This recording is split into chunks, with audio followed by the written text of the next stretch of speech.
Hello everybody, this is Jared, the non-alcoholic aficionado, and I'm here with Logan from Zero Proof Beverage House in Minnesota. We've got some cocktails that we're gonna try here. Do you wanna kick us off? Yeah, absolutely. So really excited to do this. Thanks for having me on the show. Yeah. We're at Zero Proof, my non-alc bottle shop on Central Avenue in Northeast Minneapolis. And when I first met Jared and he was in doing a beer tasting, beer sampling for our guests, we started talking about his YouTube show and how some of the followers had mentioned maybe wanting some reviews on mocktails or NA wines or some products outside of the NA beer space, which I know is tough for me to get outside of because that's my favorite sort of NA thing to drink. But I thought a fun marriage would be building some cocktails that one of the ingredients in each cocktail is actually beer. Kind of tie these things together and start to bridge out a little bit. For sure. Well, I think we've got the one sampling from Go Brewing and the other from Force Majeure from Belgium. Which one do you want to start with? I think we start with the Go Brew. Okay. So I'll kick it off here. And what I'm doing with this Go Brew cocktail is really just kind of playing on like a shandy style. So traditionally mixing some fresh fruit citrus with a nice light beer. So I picked the, see how well I can scoop ice here with little tongs. But I picked the Go Brew Pilsner, which is wonderfully refreshing and light and crisp on its own. And then instead of just doing some fresh citrus, I wanted to turn it up with NA Spirit and also a NA liqueur or aperitif. So I'm gonna mix it with the lemon cucumber serrano NA Spirit from Amethyst, which is really fun, bright, crisp, a little spicy. And then add some of Abstinence, which is a really cool NA distillery doing all vapor distilled botanical spirits out of South Africa. And that is their lemon bittersweet aperitif. And then we've got the Go Brewing Sunbeam Pils. This is one of my favorites. It is a gold medal winner in the Craft Beer Awards from 2023, for good reason. All right, so it only took me 10 minutes to get ice. All right, so we're gonna start with the lemon cucumber serrano. I like to shake up all my NA spirits, especially when a lot of these guys are doing like botanical vapor distillation. It just kind of wakes up the aromatics. For sure. And everything. Smart. So I'm gonna start with about an ounce here, maybe 3/4 of an ounce of the Amethyst.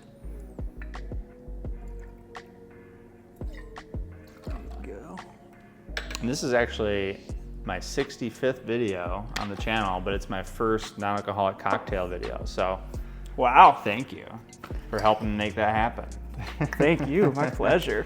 You know, my favorite thing really with what I've got going on here at Zero Proof, and I always like tell this to friends and guests that there's no rules, right? And so I'm always thinking outside the box. I'm, who's mixing spirits and beer, and people are like, "Ooh, I like this one wine, but I wish it was, a little drier." And so I tell them, "Well, get all the bitters, and add some bitters to your wine."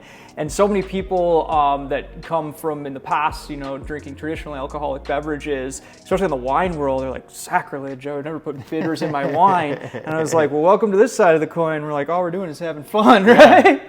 I'm gonna go a smaller amount of the Abstinence, so just about 1/4 ounce of that. This is a bittersweet aperitif, so I don't want to over bitter it because there will be a little bitter note from the Go Brew Pilsner as well.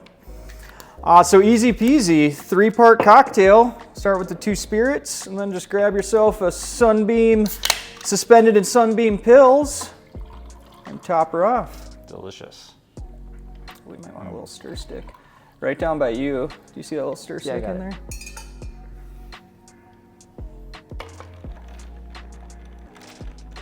Gotta play my part. There you go. Like Vanna White. Where do you want this? We'll put that right here. Okay. Clean that up later. I smell the bitters, or the bitterness to it. Yeah. I can smell the pills. Cheers. Cheers. Cheers.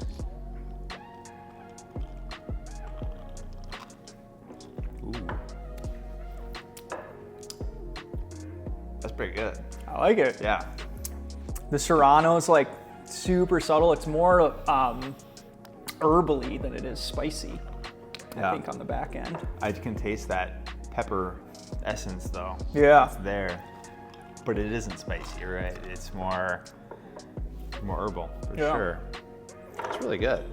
I can taste the sunbeam that's coming through. You get that little bit of kind of the malty undertone. For sure. But you can kind of taste a little bit of everything. And how would you describe the flavor of the absinthe? Like what are you feeling? So definitely like fresh lemon, almost like lemon rind, like the pithiness of the citrus fruit.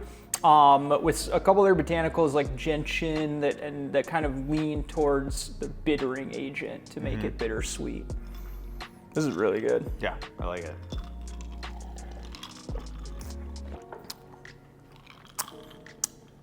I know you said you weren't thinking ice, but I think the ice worked out well. With it kind of gives it that little extra dimension of.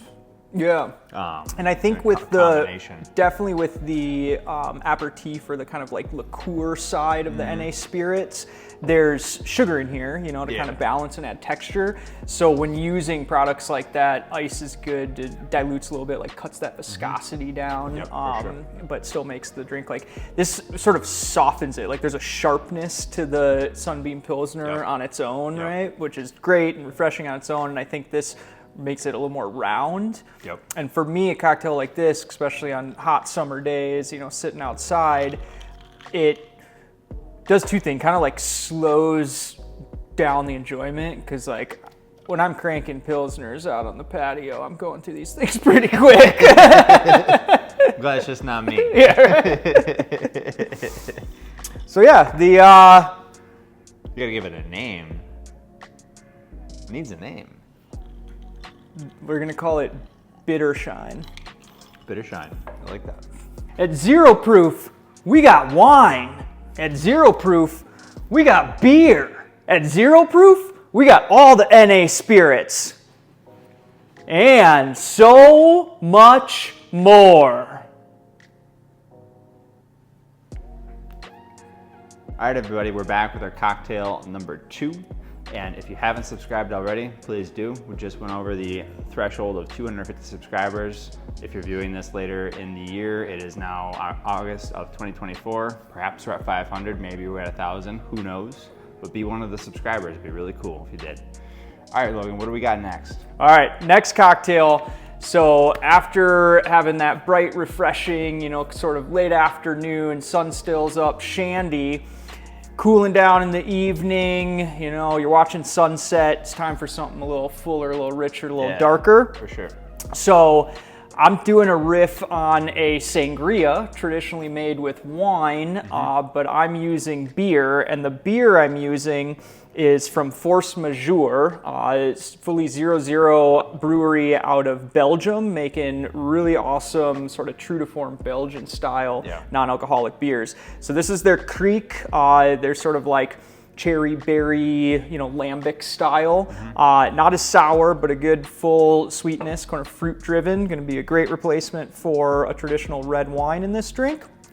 And then sangria always builds with kind of like a rum or a brandy base. And I'm choosing to use Caleños, dark and spicy. So this is sort of their play on like darker rum alternative.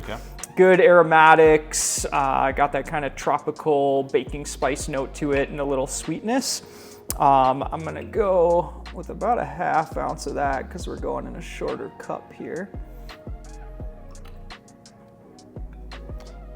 I think these are, I'm gonna call it fiesta vibes with like the Mexican flag and the little red bottom. That's what I'm feeling.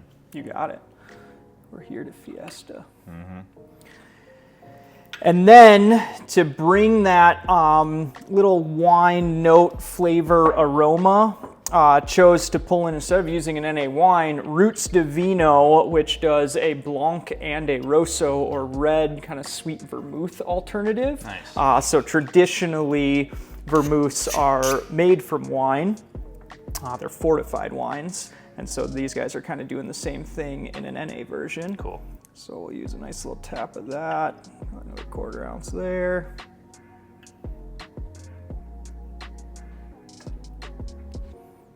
I'm excited for this one. This is all stuff, or I'll take it back. I've had the Creek from Force Majeure before, which is amazing, but I've not had either of the other 2 elements, so this will be interesting. I'm just topping her off here. Gonna make it perfect pour. Nice. Might do a little more here.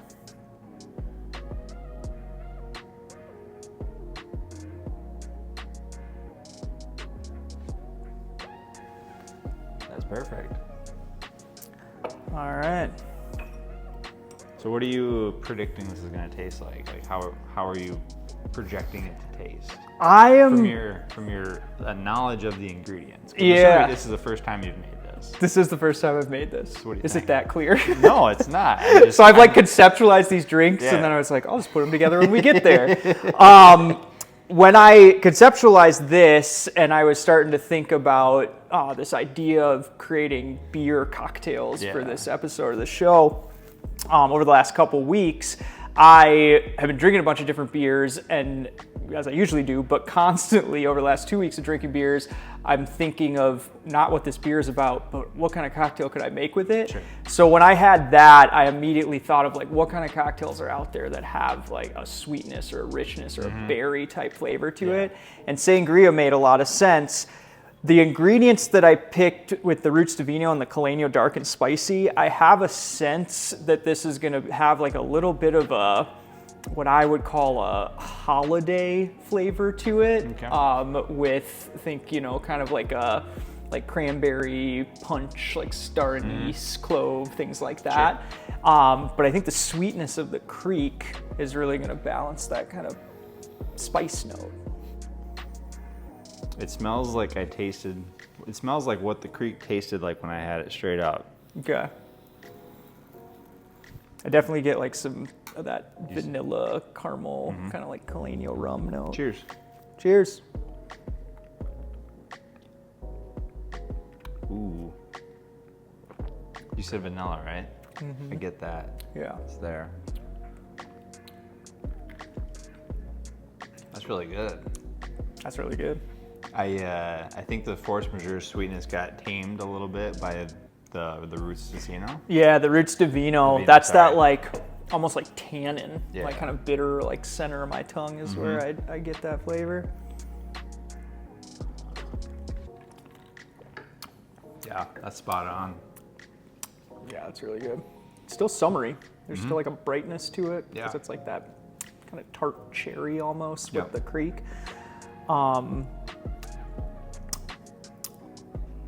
Yeah. It almost reminds me if I had never tasted like cola, traditional like cola soda. Sure. And someone, you know, in like the backwoods somewhere started just piecing together like roots and barks and spices and cane sugar and presented this as like the most artisanal craft cola I've ever had. I can see that. Yeah, it's kind of got like that caramel, Yeah. the caramely essence to it, that you kind of pair with like, or you kind of think about with cola. There's like a weird like floral note, but it's not like nice flowers like potpourri. It's almost like crappy like prairie flowers.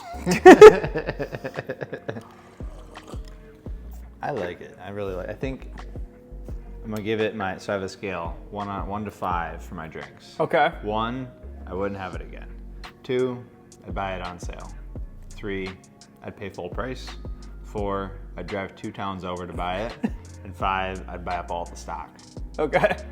This is a 4. Wow. I really like this. Okay. The Shandy is a 3, which I like too, but it doesn't have as much. There's less flavor Yeah. going on. It's very light. I think we should try the Shandy Try it again. with a little more of this bittersweet. Ooh, I kind of like that idea. Just because I think this is, you know, a testament to if at first you don't succeed, try again.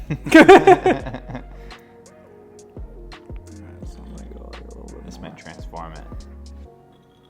Because I think this is going to stand up a bit more of that kind of punch on the flavor. Ooh, it smells different. I think the ratio is going to be in the aperitif's favor now. Yeah. So now it would be... Ooh. It's stronger. Yeah, it starts to get more into like, I feel like tonic. I was just gonna say that. Yeah. Almost like a ginger ale tonic and maybe some gin. Yeah. Because you kind of got the floral notes or the herbal notes coming from that other spirit as well. Yeah, from the lemon bittersweet. I think this makes it a bit more cocktaily. Yep. Like less I beer almost heavy. think, yeah, changing the ratio. These were both like kind of beer forward drinks Yeah. as the bulk of the ingredient as like a topper. But if you kind of flip this ratio on its head and used beer as a shorter ingredient and the amethyst and the abstinence as the bulk of it, Yeah. I would almost shape this, pour it off the rocks in like Yeah. a small coupe and have it be like a slower sipping, more kind of like flavor forward cocktail experience. I can see that. Yeah, it's definitely, it developed a different profile. Yeah. By switching up that ratio. And you know what? I'm gonna bump it up. We're going 2 towns We're over. going 2 towns over. We're getting a 4 out of 5 for both of these. They're both All right. really good. And I think I need to do more cocktails on the channel because I enjoyed this. We didn't name this one. We need, oh crap, we need a name. I got a name. You got a name? What is it? 2 towns. 2 Towns. Cheers to 2 Towns. Cheers. And Zero Proof Beverage House. Thanks, guys.